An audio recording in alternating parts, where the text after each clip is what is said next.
দাঁড়াও দাঁড়াও।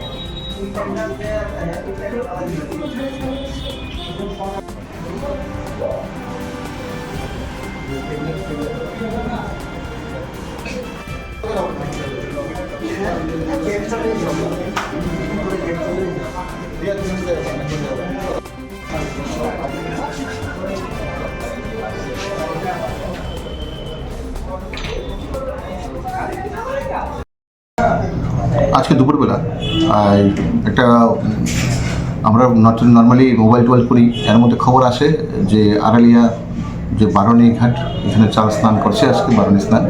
তো এইখানে একটা জোয়ার আসর বসেছে একটা দোকানের পেছনে নদীর পাড়ের মধ্যে। এই খবর সাথে সাথেই আমি আমাদের থানার অন্যান্য অফিসার এবং ওসি করেছিল, আমরা ওখানে গিয়ে রেড করি। রেড করে টোটালি 6 জনকে, আমরা 6 জন যারা গ্যামলার অ্যারেস্ট করি এবং তাদের কাছ থেকে আমরা টোটাল 11,500 টাকা গ্যামলিং মানি সিজ করি। তাদেরকে আমরা সিজ করে থানায় নিয়ে আসছি। তো আমরা যেখানে আমরা খবর পাচ্ছি যে অ্যান্টি গ্যামলিং এবং নেশার বিরুদ্ধে যেখানে আমরা খবর পাচ্ছি, আমরা অ্যাকশন করার চেষ্টা করছি। টোটাল কতজন? টোটাল আমরা 6 জনকে অ্যারেস্ট করেছি আর ওদের কাছ থেকে গ্যামলিং মানি প্রাপ্ত হয়েছে 11,500 টাকা।